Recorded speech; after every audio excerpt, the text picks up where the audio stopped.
et bienvenue sur Astrolosophie. Nous nous retrouvons pour la chronique consacrée à la pleine lune du 21 février, mais aussi autour de la conjonction explosive de Mars-Uranus en Bélier le 13 février, c'est-à-dire demain. Cette conjonction Mars-Uranus qui aura lieu donc le 13 février à 7h du matin pour Paris et à 29 degrés du Bélier va rayonner jusqu'à la pleine lune.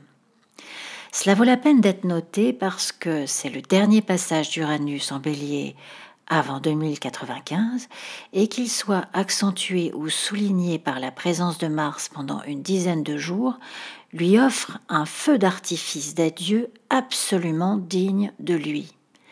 En revanche, pour nos humbles incarnations, ce n'est pas tout à fait la même chanson.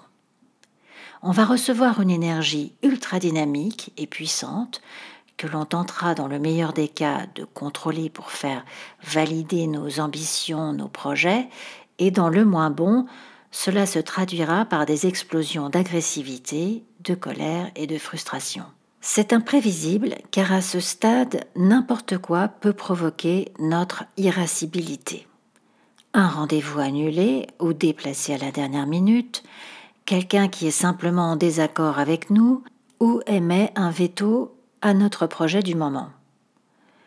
Le moindre obstacle peut être conçu comme une provocation inadmissible. Le danger de cette vibration, c'est qu'on ne contrôle pas davantage son propre emportement que celui contre lequel on s'énerve. Lorsque le point de mesure est dépassé, plus personne n'arrive à maîtriser cette énergie et des paroles et des gestes que l'on n'aurait jamais eus en temps normal peuvent nous faire entrer dans des conflits dont nous aurons beaucoup de mal à nous remettre. Le pouvoir dont nous bénéficions en ce moment est donc considérable et, comme tous les pouvoirs, il faut le contenir, le contrôler pour s'en servir intelligemment. Évidemment, en cette période de Saint-Valentin, pendant laquelle une bonne partie de l'humanité va courir à la recherche d'une compagne, d'un compagnon ou fêter une relation, les auspices sont mitigés. C'est plutôt joli avec le Soleil, la Lune, Mercure et Jupiter. On peut imaginer que beaucoup de rêves et de serments vont être partagés, des envies de voyage ou des escapades organisées comme une surprise au dernier moment peuvent être source de joie. Vénus est bien aspectée aussi, mais elle est en terre sèche et collée à Saturne. Ses ondées ne vont pas suffire à faire pousser de tendres fleurs. Et puis enfin, le carré à Pluton et au nœud lunaire amène un rayonnement bien différent. Pluton, c'est avant tout la destruction d'anciens schémas pour faire place aux nouveaux. C'est un carré large, c'est vrai, avec un orbe à 7 degrés, mais c'est un carré quand même. Aussi, il est davantage probable que cette Saint-Valentin soit très sanguine et que l'on soit surpris par le nombre de ruptures autour de nous. Des couples qui se séparent brusquement, laissant chacun des partenaires tout aussi ébranlés par leurs actions que par celles de l'autre, et transformant ainsi cette Happy Valentine en Bloody Valentine. Un hermétisme, une insensibilité aux autres et un manque de bon sens peuvent nous submerger au mauvais moment, et nous allons chercher à nous débarrasser de cette tension un peu n'importe comment. Dans les cas extrêmes, on se retrouve confronté à la violence la plus abjecte. Aussi, ne laissez pas monter le volume de ces instincts si vous ne savez pas vous maîtriser. C'est un aspect qui vous met directement en garde si vous ne savez pas contrôler vos colères en famille. Je pense bien évidemment aux enfants qui sont les premières victimes de nos emportements. Les dégâts que vous causeriez seraient irrémédiables. On se souvient pour toujours d'un parent violent, alors reconnaissez votre impatience, votre irritation avant qu'elle ne vous submerge et allez vous calmer dehors. L'avertissement est bien sûr le même si vous devez vous occuper d'une personne âgée, handicapée. Quelle que soit la fragilité de la personne, gérez vos humeurs en conséquence car vous en êtes responsable. Pour celles et ceux qui prennent la route ces temps-ci, soyez extra vigilants derrière votre volant. Mars-Uranus en Bélier, c'est parfait si vous êtes sur un circuit sécurisé, mais périlleux si vous devez faire avec l'impondérable. On l'a vu, cette conjonction est en carré au nœud lunaire, axe Capricorne-Cancer, et à Pluton, qui est elle-même conjointe à Saturne. Ça y est, nous entrons dans cette configuration qui anime la communauté astrologique depuis de longs mois. Mais nous y reviendrons à la conjonction Saturne-Pluton et Jupiter en Capricorne dans une chronique uniquement dédiée à ce sujet. En tout cas, jusqu'à ce que Uranus entre en Taureau le 6 mars, son énergie va être tenue par Saturne, ce qui n'est pas une très bonne nouvelle, comme si nous avions besoin davantage d'intensité en ce moment. En astrologie mondiale, ces aspects sont tout à fait remarquables et signifient à eux seuls une tension difficilement maîtrisable. C'est vraiment ici la démonstration de deux forces phénoménales qui se jaugent, se provoquent et ne trouvent aucun compromis. Il y a une certaine forme de plaisir dans ce défi, comme d'apprendre à une figure d'autorité les manières, le code moral qui lui manque. Le tyrannique Ouranos a été terrassé par son fils Chronos parce qu'il étouffait Gaïa et ses enfants. Pour que le monde trouve un équilibre, que les enfants puissent grandir et participer à sa construction, Chronos a dû émasculer son père. Mais Chronos n'est pas Zeus, il n'a pas sa bienveillance, il a connu le manque, l'abandon et la cruauté. Aussi, après avoir blessé Ouranos, il prend sa place de tyran et dévore lui aussi ses propres enfants, de peur, à juste titre d'ailleurs, d'être lui-même détrôné. Il faut cette fois attendre l'intervention du féminin sacré pour protéger l'un de ses fils, Zeus Jupiter, qui, élevé dans l'amour et les soins de sa mère, de sa grand-mère et des nymphes, grandit habité par la soif d'harmonie du cosmos. Cosmos, c'est l'ordre en grec. Tout ça pour dire qu'une confrontation Pluton-Saturne, nœud sud carré à Uranus, génère une atmosphère aussi inflammable que volatile. Cela dépeint avec une regrettable justesse l'air lacrymogène et enfumé des milliers de grenades jetées contre nos concitoyens dans les villes de notre pays. Mais bon, faisons un petit peu plus individuel. Quels sont les signes les plus concernés ? Alors, les derniers décans du Bélier, de la Balance, des Capricornes et du Cancer, attention au carré que fait le nœud nord à Mars et à Uranus. Il y a trop de tensions. Pour des projets, des envies, des espérances, il y a trop d'exigences dans vos formulations. Votre enthousiasme est magnifique et il faut le garder, mais n'imposez rien à personne.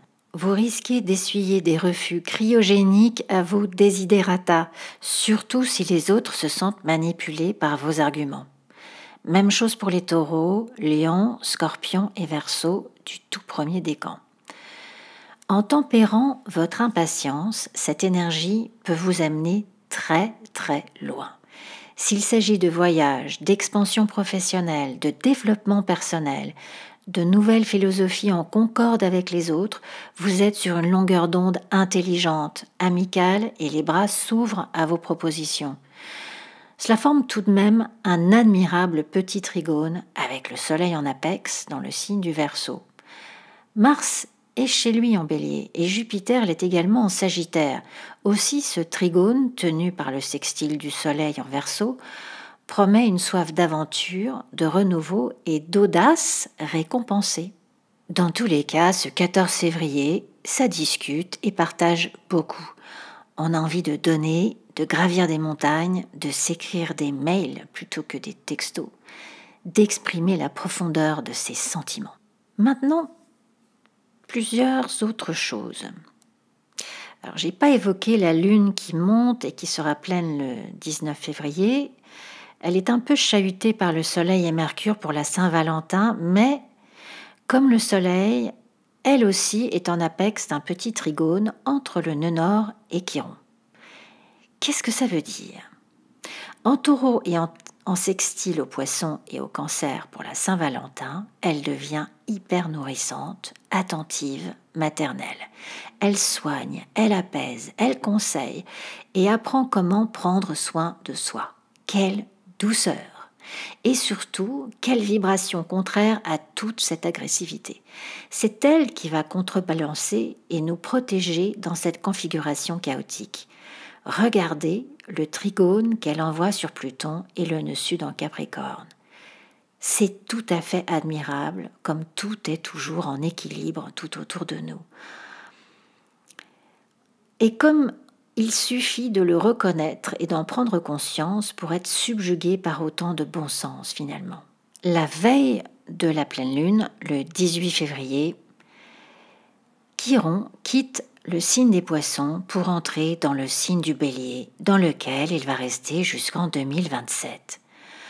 On commence donc un nouveau cycle de Chiron qui va prendre 50 années et 68 jours pour être exact, pour faire le tour entier du zodiaque. La dernière fois qu'il était en Bélier, c'était en 1969, et la fois d'avant, c'était en 1920. On ne peut pas ne pas être frappé par le fait que ces deux époques très distinctes sont quand même profondément marquées par un élan extrêmement créatif et artistique. Une jeunesse fougueuse qui prend le pouvoir avec audace et confiance. C'est la place à nos millénials qui vont sans doute donner le ton d'une nouvelle façon d'être inventif avec la technologie formidable qui est à leur portée. On peut espérer donc de belles innovations. Avec Chiron en Bélier, on va reconstruire notre confiance en nous et bien sûr dans notre corps. En Poisson, les problèmes de santé, de faiblesse morale nous ont sans doute empêchés de progresser dans nos projets physiquement. Maintenant, nous allons être capables de guérir, nous allons nous sentir encouragés à faire face à nos peurs, à nos insécurités, une bonne fois pour toutes. Chiron a été découverte en 77. C'est donc la première fois qu'il entre en Bélier sous l'œil, scrutateur de la communauté astrologique. En mythologie, Chiron est l'enfant d'un viol et abandonné par ses géniteurs. Il est élevé par Apollon et sa sœur jumelle Artémis, desquels il apprend absolument tout de la médecine, de la nature, des arts, de la psychologie et de l'astrologie. Devenu adulte, c'est lui, le centaure maudit, qui deviendra le professeur de toutes les plus illustres personnalités de la mythologie. Chiron, c'est notre blessure, mais c'est aussi notre guérison. C'est l'ouverture d'un passage, l'initiation vers la compréhension du tout. Alors, dans quelle maison va avoir lieu le transit de Chiron dans votre thème pendant 7-8 ans ? C'est très intéressant de le savoir. On termine par la pleine lune de ce 19 février. Elle a lieu dans le premier degré du signe de la Vierge, amenant avec elle une conscience aiguë sur la façon dont nous devrions organiser notre quotidien, notre travail, la façon dont nous amenons notre aide aux autres et à notre santé. Cette pleine lune est spéciale. C'est une super lune. Elle semblera plus brillante, plus grosse et plus proche que nos pleines lunes habituelles, tout simplement parce que dans son orbite, elle sera plus proche de la Terre. La pleine lune du 19 février 2019 sera la plus grosse de toute l'année et elle sera conjointe à l'étoile fixe Régulus, l'étoile la plus brillante de la constellation du Lion. Régulus qui est en Vierge depuis 2011. Il y a quelque chose à analyser ici sur les nouvelles générations qui prennent possession de notre belle planète, car elles semblent bien décidées à ne plus se laisser empoisonner par des décades de pollution. Comme nous l'avons vu dans notre conférence sur la Lune, chaque pleine lune a un nom, tout simplement car cela permettait à nos anciens de s'y retrouver dans le changement des saisons. La pleine lune de février est la lune de neige. Donc cette lune de neige en Vierge, c'est le moment idoine pour trouver le courage de mettre fin à des situations toxiques ou à des relations qui nous maintiennent en deçà de ce que nous sommes réellement capables d'accomplir. Toutes les pleines lunes ont cette dynamique, mais en Vierge, c'est intensifié. On va travailler à éliminer toutes les toxines de notre quotidien avec ordre et détermination. Regardez sa très belle influence sur la conjonction Mars-Uranus en sextile au Soleil. C'est très intéressant, cette progression en quelques jours et l'influence directe que cela aura sur notre actualité. Ce trigone à Mars-Uranus garde l'énergie de la radicalité que l'on a vue précédemment, mais les rebelles s'organisent et le peuple, la Lune, les soutient. Ces gens avancent et le statu quo ne les intéresse pas. Ils n'espèrent plus le changement, ils le provoquent, prennent les choses en main. On n'est pas dans une quête d'idéal à la Don Quichotte, les revendications deviennent de plus en plus cohérentes et pratiques. Cela ne touche pas seulement notre pays, ce rayonnement balaye toute notre humanité. Le lien à Pluton est tout de même un avertissement très sérieux. Mais quelle formidable évolution sommes-nous tous en train de vivre. Alors à titre individuel, quels sont celles et ceux qui seront les plus touchés par cette pleine lune ? Nous le serons tous bien sûr, car nous avons tous le signe de la Vierge dans notre thème. Mais ceux dont le Soleil est dans les 5 premiers degrés de la Vierge, Scorpion, Capricorne, Poisson, Taureau et Cancer, auront l'opportunité de réaliser une liberté personnelle, une prise d'indépendance dans leur façon d'organiser leur quotidien. Ils vont déléguer davantage pour pouvoir mettre toute leur énergie dans un projet qui leur tient vraiment à cœur. Ils sont organisés, savent exactement dans quel sens ils veulent aller et pour une fois sont complètement hermétiques aux critiques, ce qui est pas mal du tout. C'est pas mal aussi pour les tout derniers degrés du Lion, Sagittaire, Verseau et Gémeaux. Des tensions à prendre au sérieux pour les balances du premier et dernier décan, les cancers du premier décan qui iront carré à leur soleil et dernier décan. Vraiment, mes très chers cancers, les choses vont commencer à bouger pour vous lorsqu'Uranus rentrera en Taureau le 6 mars. Essayez de trouver un moyen de vous détendre entre-temps et de lâcher prise sur les choses qui vous empoisonnent le mental. Des tensions aussi pour les scorpions du premier décan qui doivent se sentir assez fébriles. J'en profite pour prévenir de la rétrogradation de Mercure du 5 au 29 mars en Poisson. L'année dernière, toutes les rétrogradations ont eu lieu dans l'élément feu. Cette année, elles sont en élément eau et il faudra donc s'attendre à des réminiscences émotionnelles, familiales, au printemps, cet été et à l'automne. Mais on le verra dans le détail d'ici quelques semaines. S'il y a des choses qui vous semblent encore opaques, n'hésitez pas à nous retrouver sur Facebook pour vos questions ou vos témoignages. Vous pouvez également vous exprimer dans les commentaires ci-dessous.